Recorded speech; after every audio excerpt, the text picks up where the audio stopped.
The Mystery of Easter Island, Secrets of the Stone Giants. Welcome to the most isolated inhabited island on Earth, Easter Island. A tiny speck of land in the Pacific Ocean, thousands of miles from any mainland, and yet here stand nearly 1,000 massive stone statues Moai, weighing several tons, silently watching over the land. Who built them? How did they move them? Why did a thriving society suddenly collapse? Today, I'll tell you. But first, if ancient civilizations and unsolved mysteries fascinate you, hit that like button, subscribe to the channel, and turn on notifications, because every week, we dig deep into history's biggest questions.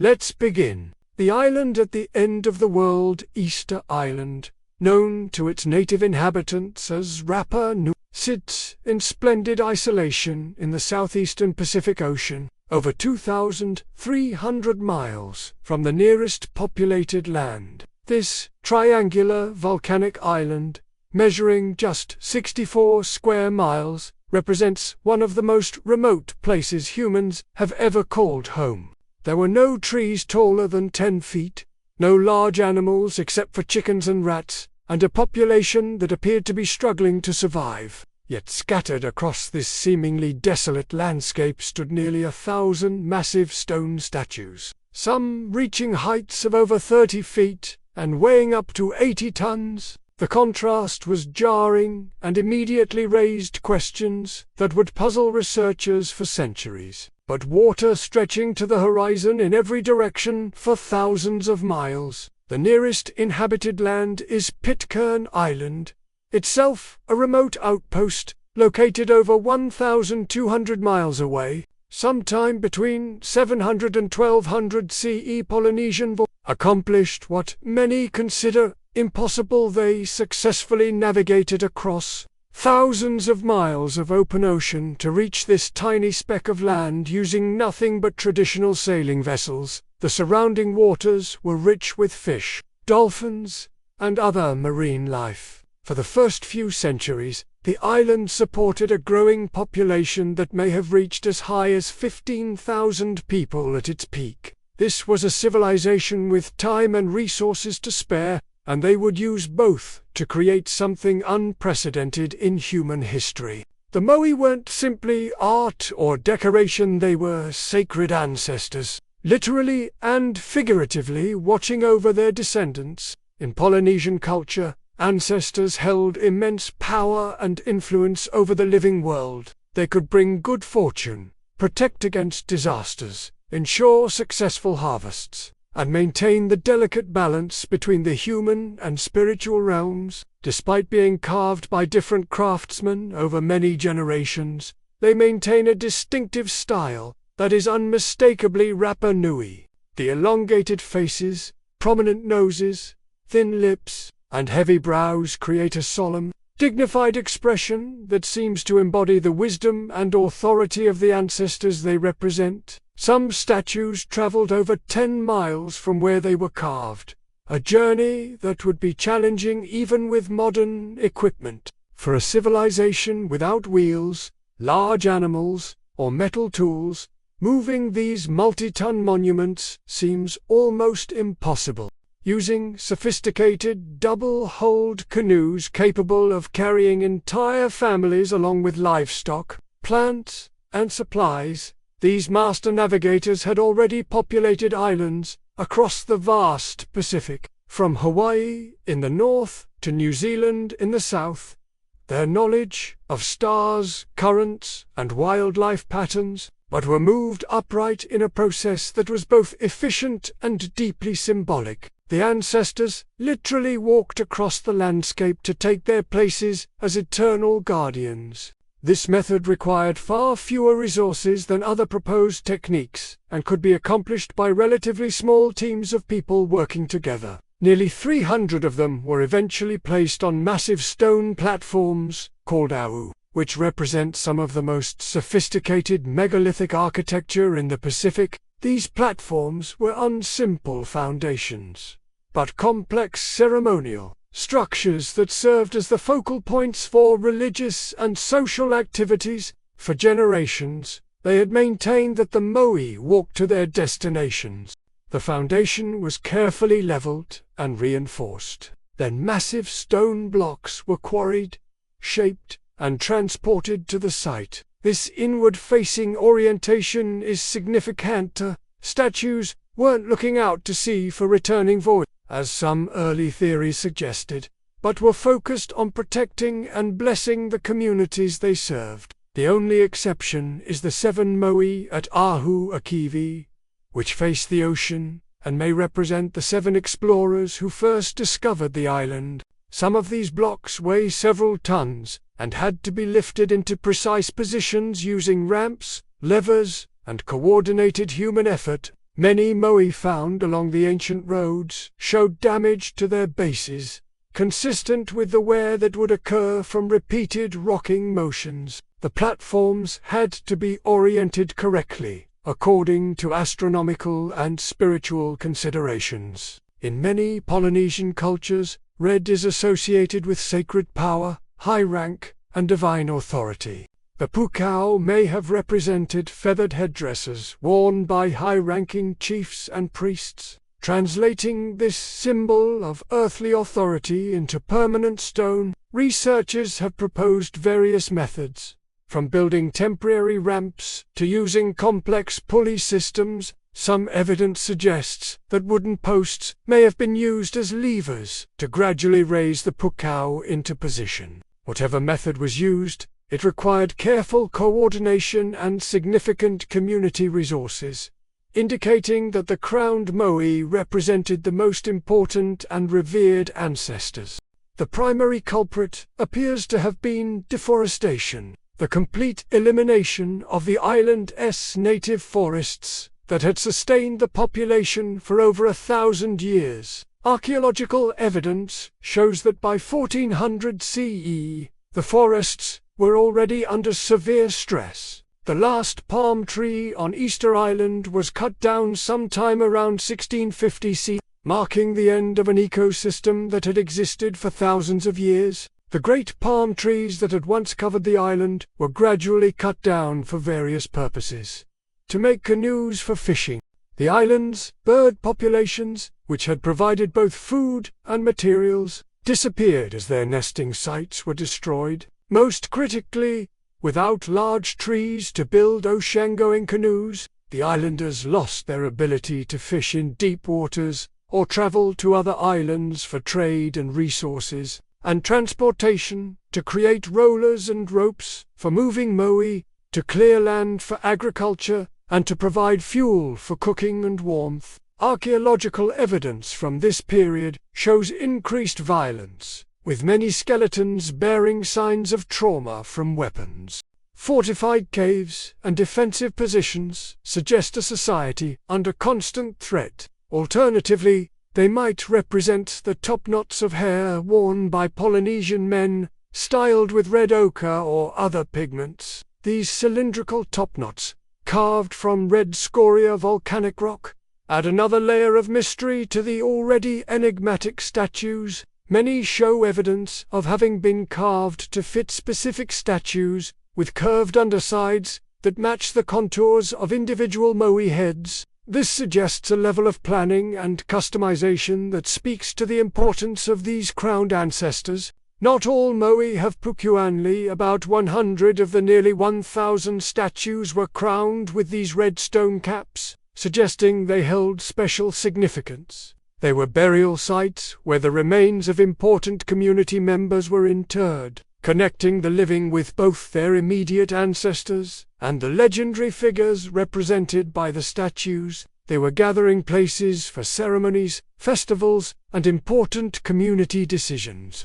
This collapse was so complete and devastating that by the time European explorers arrived in the 18th century, the island's population had crashed from an estimated peak of 15,000 people to fewer than 3,000, and the survivors had no memory of how the great statues had been created or moved. There were also symbols of clan identity and territorial boundaries, marking the landscape with permanent monuments to specific groups, presence, and power. This means that after the Moai completed their walk to their final destinations, and were erected on their platforms, separate expeditions had to quarry, transport, and somehow lift these multi-ton crowns onto the statues' heads. Some puka weigh over 10 tons, making their placement on top of 30-foot-tall statues a remarkable engineering achievement. Many ahu are aligned with solstices or other significant celestial events, suggesting that they served as both religious centers and astronomical observatories.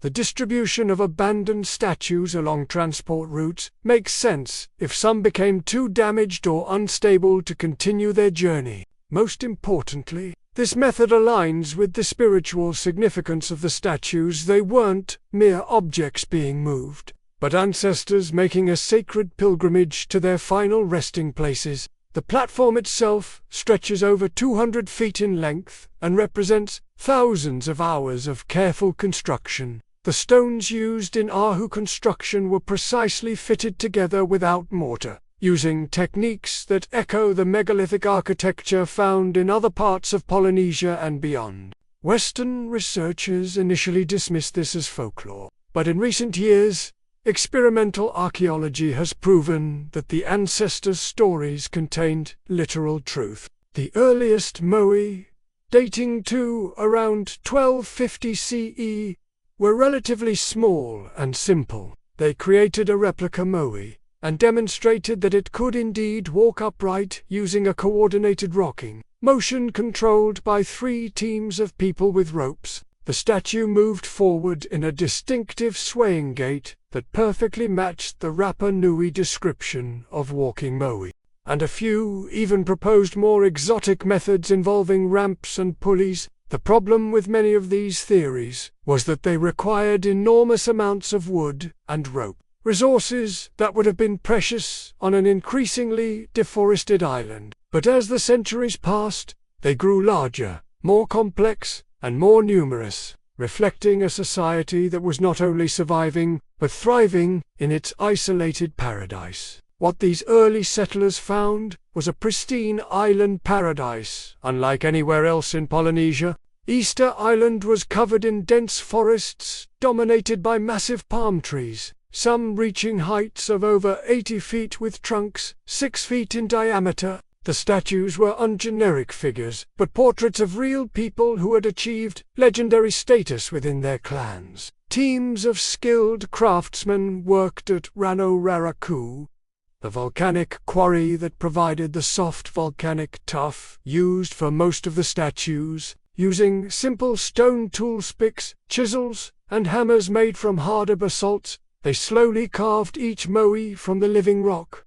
The precision and artistry involved is remarkable, especially considering the tools available. Each statue required careful planning, from the initial design to the final details of facial features and ceremonial elements. The larger and more elaborate the statue, the more important and powerful the ancestor it represented. This created a kind of spiritual arms race, with different clans competing to honor their ancestors with increasingly impressive monuments. These weren't just any palm trees, they were a unique species, the Easter Island palm, which would prove crucial to the island's development and ultimate fate. The coast of Chile, the closest mainland, lies an staggering 2,300 miles to the east. This isolation would prove to be both the island's greatest mystery and its ultimate tragedy. Legend tells of Hatu Matua's prophetic advisor, who dreamed of a distant land across the ocean.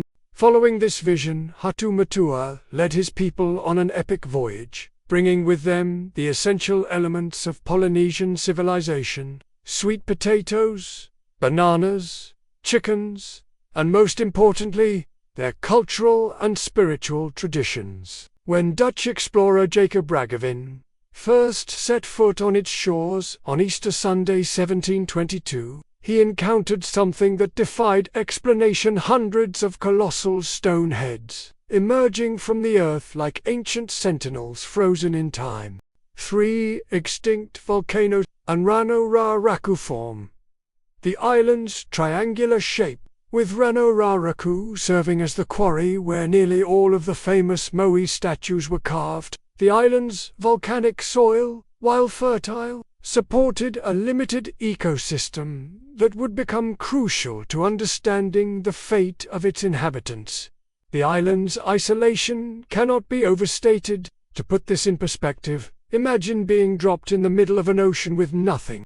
The volcanic origins of Easter Island date back approximately 750,000 years, when underwater eruptions gradually built up the landmass from the ocean floor. When Raghavin arrived, he found an island that seemed almost barren compared to other Pacific islands. The Polynesian pioneers. The story of Easter Island begins not with the statues themselves, but with one of the most remarkable maritime achievements in human history. These weren't accidental discoveries by lost sailors. The Polynesian expansion across the Pacific represents a deliberate, systematic exploration and colonization effort that spanned centuries. The original settlers of Easter Island, according to oral traditions preserved by the Rapa Nui people, were led by a chief named Hatomi. Archaeological evidence supports a colonization date somewhere between 700 and 1200 CE,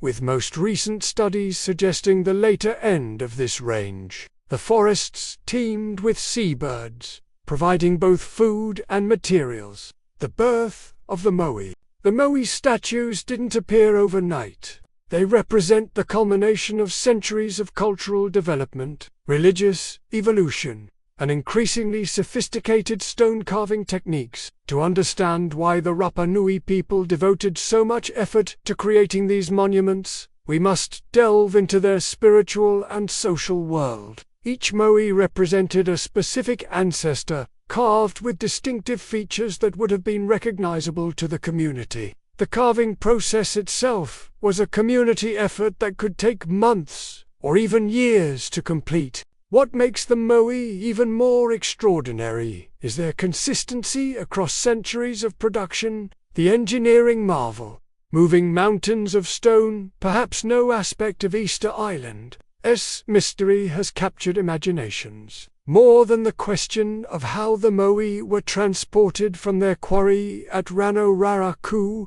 to their final positions around the island. For decades, researchers proposed various theories. Some suggested the statues were rolled on logs, others theorized they were dragged on wooden sleds. The breakthrough came from an unexpected source: the oral traditions of the Rapa Nui people themselves. In 2012, researchers Terry Hunt, Carl Lippo, and Sergio Rapu conducted a groundbreaking experiment. This discovery revolutionized our understanding of Easter Island engineering. The Moai weren't transported lying down, as previously assumed. The walking theory also explains several puzzling aspects of the archaeological record. The Aohu platforms of power. The Moai didn't stand alone in the landscape.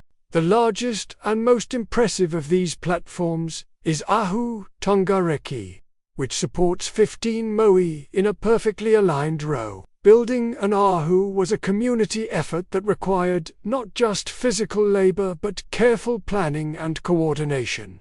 The construction process began with selecting an appropriate site, usually on elevated ground, with commanding views of the surrounding landscape. Once the platform was complete, the Moai were carefully positioned on top, facing inland to watch over their descendants. The Ahu served multiple functions beyond supporting the Moai. The Red Crown Mystery. Many visitors to Easter Island notice that some Moai wear distinctive red stone hats or crowns, called pukau. The pukau were quarried from Punapo, a separate volcanic crater located several miles from both Rapa and most of the Ahu platforms. The red color of the pukau likely held deep symbolic meaning. Recent research has revealed that the pukau were not simply placed on top of the Moai, but were carefully integrated into the overall design. The process of placing pukau on erected Moai would have required sophisticated engineering techniques. The collapse. Paradise Lost. The story of Easter Island takes a tragic turn sometime around 1600 CE, when the thriving civilization that had created the Moai began to collapse. The collapse of Easter Island civilization has become one of history's most studied examples of environmental and social breakdown. The deforestation didn't happen overnight, but was a gradual process that accelerated as the population grew and the demand for wood increased. The environmental consequences were catastrophic. Without trees to hold the soil in place, erosion increased dramatically. Agricultural productivity declined as topsoil washed away. As resources became scarce, social tensions escalated. The unified society that had cooperated to build the Moai fractured into competing clans, fighting over dwindling resources. The spiritual and cultural systems that had sustained the civilization also began to break down.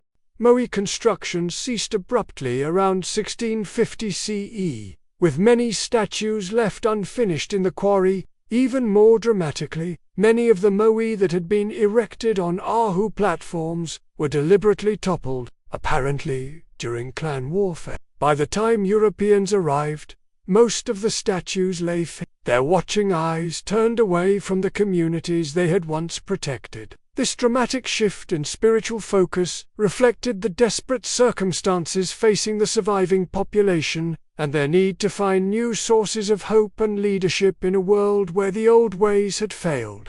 The swim to Rapa Nui required navigating treacherous currents, shark-infested waters, and pounding surf on a small red float called a pora. This position carried enormous spiritual and political power, as the Birdman was believed to be blessed by the god Make and served as the islander's supreme leader. Instead of looking to the past and the wisdom of deceased chiefs, the new religion focused on annual renewal and the selection of living leaders through divine trial. The Moai, representing the old ways, were abandoned or actively destroyed, while new petroglyphs depicting birdmen were carved at Arungo and other sites. The clan of the winning competitor gained control over resources and decision-making for the community. What Jacob Ragaveen found in 1722 was already a shadow of the great civilization that had built the Moai. But worse was yet to come.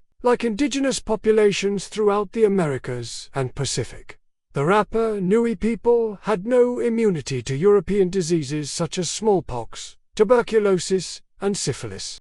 Peruvian slavers, seeking workers for their guano mines and plantations, conducted brutal raids on Easter Island, kidnapping over 1,500 people, more than half the remaining population. By 1877, only 111 Rapa Nui people remained alive on their ancestral islander population crash of over 99% from the estimated peak. Among those taken were the island's chiefs, priests, and keepers of oral traditions, effectively decapitating the cultural leadership of the community. The Rongorongo script, a unique writing system that may have recorded the island's history and traditions, was lost when its last readers died. For decades, the survivors lived as virtual prisoners on their own land, forbidden from practicing their traditional culture or even moving freely around the island. Archaeological excavations,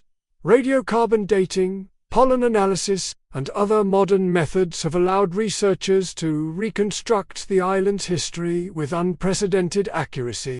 The oral traditions that had preserved knowledge of Moai, construction, transportation, and meaning were broken when the traditional storytellers were killed or enslaved. Many of the statues have intricate carvings on their backs and torsos, including symbols that may represent tattoos or ceremonial decorations. This research confirmed the extent of deforestation and revealed the timeline of ecological collapse. It also showed that the island's environment had been much richer and more diverse before human settlement, supporting the theory that environmental destruction played a key role in the civilization's downfall. Some scholars now argue that the civilization was more resilient than previously thought, and that European contact, rather than internal environmental problems, was the primary cause of the population crash. This ongoing debate reflects the complexity of the island's history and the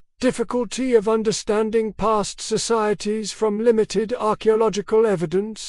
Some have carved hands positioned in specific ritual gestures. These details suggest that the Moai were even more complex and meaningful than previously understood. The Rapa Nui language, which had nearly disappeared, is now taught in schools alongside Spanish. This festival includes modern versions of ancient contests, including races and strength competitions that echo the challenges faced by the original Birdman competitors. While adapted for contemporary times, these events maintain connections to the island's pre-European traditions. Traditional arts, including wood carving, tapa cloth making, and dance, have been revived and are practiced by new generations of islanders. This supports the theory that Easter Island served as a stepping stone in pre-Columbian contact between Polynesia and the Americas. Adding another layer to the island's historical significance, the complex social and religious systems that had sustained the civilization for over a millennium simply ceased to exist. The rise and fall of Rapa Nui society provides insights that remain relevant to our modern world, particularly as we face our own environmental and social challenges. The complete deforestation of the island demonstrates how even a thriving civilization can destroy the very foundations of its existence through short-sighted exploitation of natural resources. Recent research suggests that the Rapa Nui people were more adaptable and resilient than previously thought. They developed innovative agricultural techniques, including extensive rock gardens that improved soil fertility and crop yields. Created by a small, isolated population using only stone tools and human labor, they demonstrate the incredible potential of human creativity and cooperation. The fact that these monuments have survived for centuries, while the civilization that created them collapsed, speaks to the enduring power of art and culture. Despite losing over 99% of their population and facing centuries of cultural suppression, the Rapa Nui people have maintained their identity and are working to preserve their heritage for future generations. They managed to sustain a substantial population for centuries in one of the world's most isolated environments. This lesson resonates strongly in our current era of climate change and environmental degradation. They stand as monuments, not just to the ancestors they represent, but to the entire human story, our capacity for both creation and destruction, our ability to achieve the impossible, and our vulnerability to forces beyond our control. You're looking at the physical manifestation of human ambition, creativity, and spiritual devotion. Some mysteries are more powerful when they remain partially unsolved, continuing to inspire wonder and investigation across generations. They serve as eternal reminders of human potential and human fragility, of the heights we can achieve and the depths to which we can fall. In their weathered faces, we see reflections of our own hopes and fears,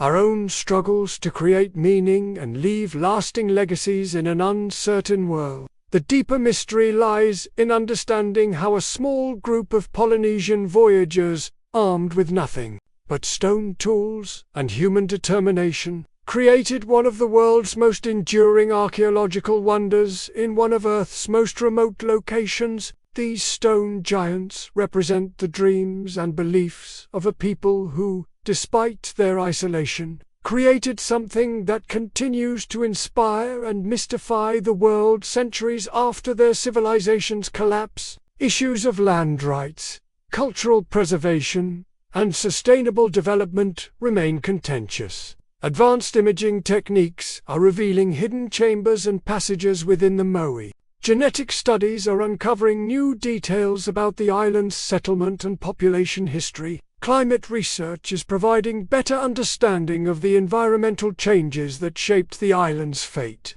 However, The survival of the Rapa Nui people and their determination to preserve their heritage represents a triumph over centuries of adversity. The arrival of Europeans brought diseases, violence, and cultural destruction that completed the devastation begun by environmental problems.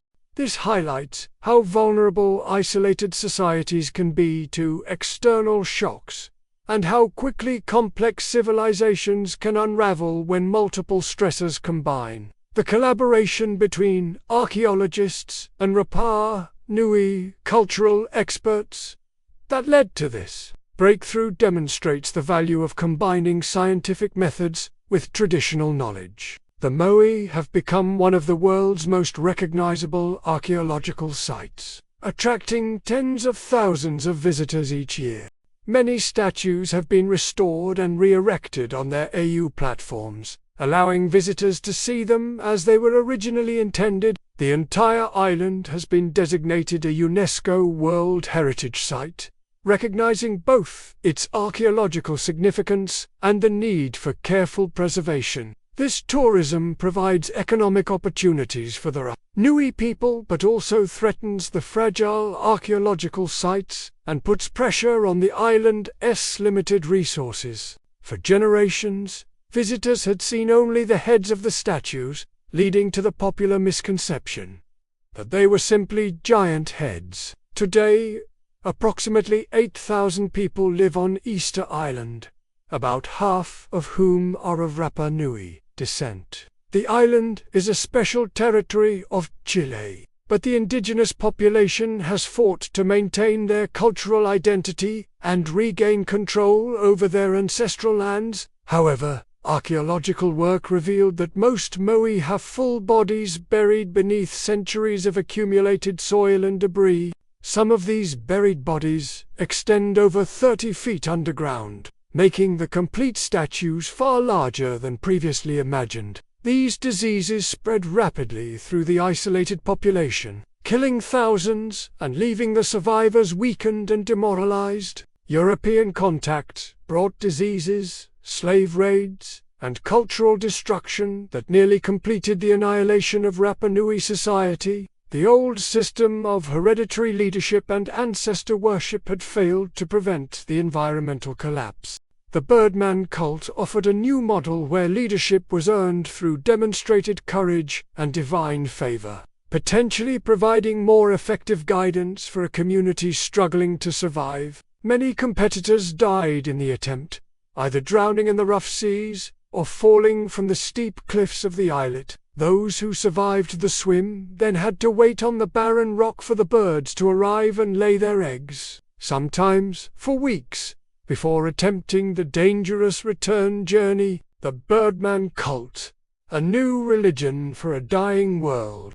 Each year, representatives from different clans would compete in a dangerous ritual that combined physical prowess, spiritual power, and sheer courage. The competition involved swimming to the offshore islet of Motu Nui to collect the first egg of the sooty tern, a seabird that nested there.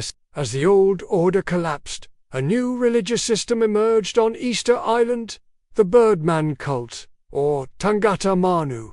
The Birdman cult centered on an annual competition held at Arango, a ceremonial village built on the rim of Rano Raku crater.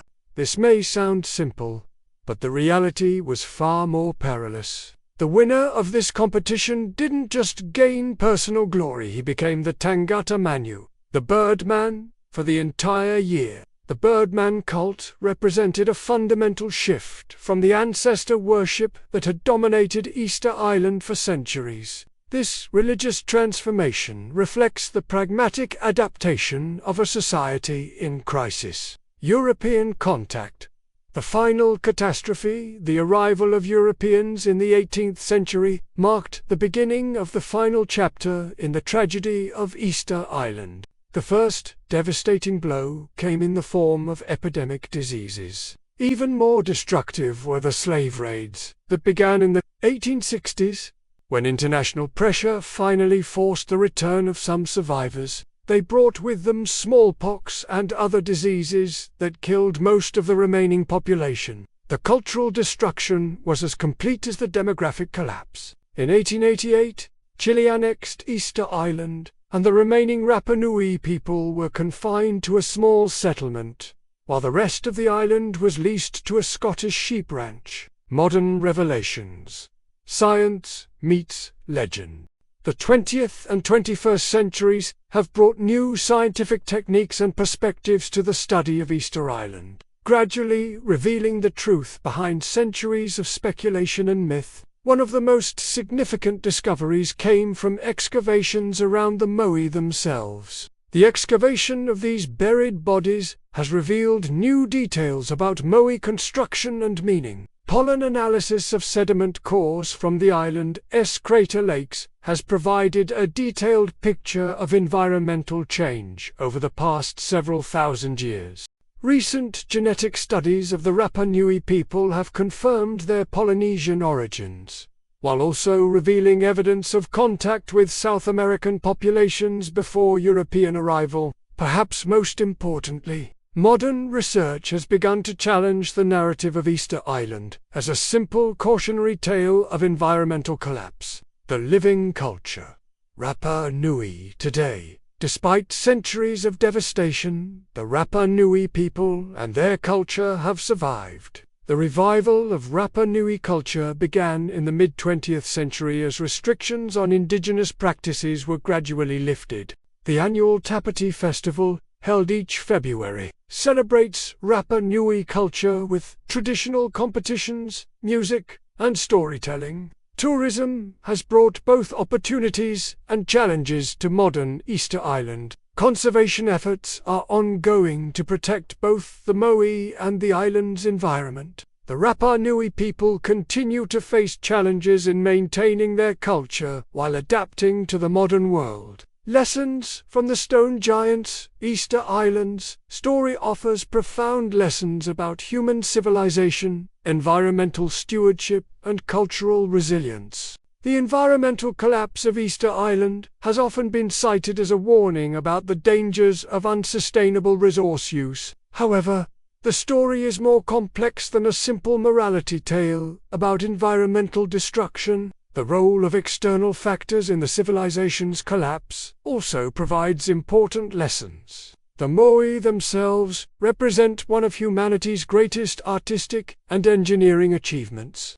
The recent discoveries about Moai transportation that they walk to their destinations. Indigenous knowledge and oral traditions often contain literal truths that Western science initially dismisses. Perhaps, most importantly, the survival and revival of Rapa Nui culture shows the resilience of human communities in the face of overwhelming adversity. The eternal watch today, as you stand among the Moai of Easter Island, you're witnessing more than just ancient statues. The Moai continue their eternal watch, no longer over thriving communities but over a landscape that bears the scars of both human triumph and tragedy. The mystery of Easter Island isn't just about how the statues were built or moved, though these remain fascinating questions. As we continue to study Easter Island, new discoveries regularly challenge our assumptions and reveal new aspects of this remarkable story.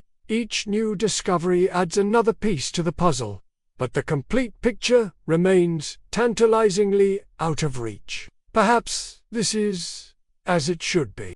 The Moai of Easter Island will continue their silent vigil, watching over their island home as they have for centuries. From awe-inspiring stone giants to haunting tales of collapse, Easter Island remains one of the world's greatest historical enigmas, a tiny island with a colossal legacy. If you enjoyed this journey into ancient mysteries, make sure to subscribe to I'll Tell You What Happened. Give this video a like, and drop a comment with which ancient mystery we should explore next. Until next time, keep questioning the past, and I'll tell you what happened.